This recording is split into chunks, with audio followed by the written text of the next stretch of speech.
Paduka ibu-ibu, orang-orang tua kami, para jamaah yang dirahmati dan dimuliakan oleh Allah Subhanahu wa taala.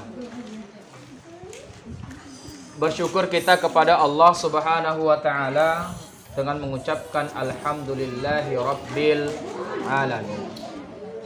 Sama kita berselawat kepada Rasulullah Muhammad sallallahu alaihi wasallam dengan mengucapkan Allahumma salli ala Sayyidina Muhammad wa ala ali Sayyidina Muhammad. Mudah-mudahan kita semua adalah orang-orang yang termasuk kelak nanti di yaumul akhir, adalah orang-orang yang mendapatkan syafaatnya. Amin ya Allah ya rabbal alamin.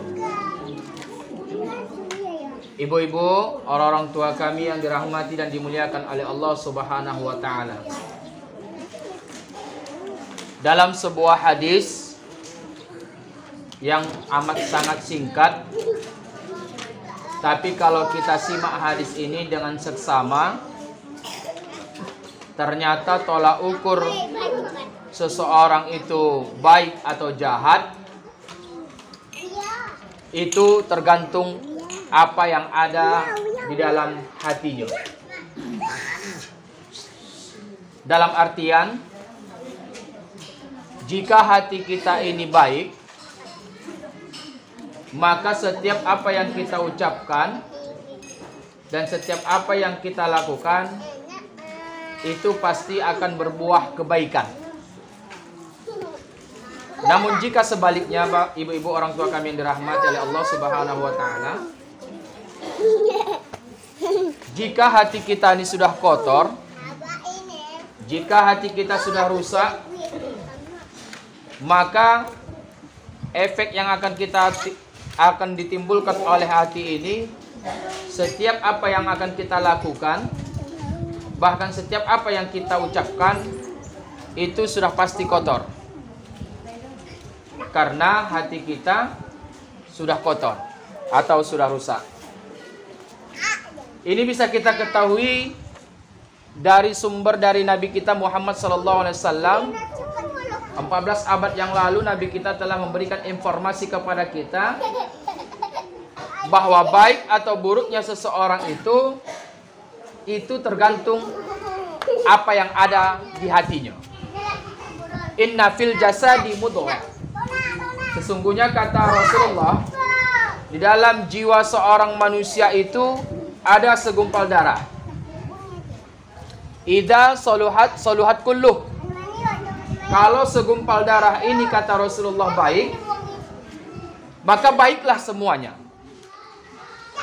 Wa idza fasadat kulluh. Tapi kalau segumpal darah ini rusak, maka seluruhnya pun akan ikut rusak. Apakah itu perbuatan, ucapan, apatah lagi pemikiran. Maka seorang sahabat bertanya, "Mahwa ya Rasulullah? Apa yang engkau maksud wahai Rasulullah?"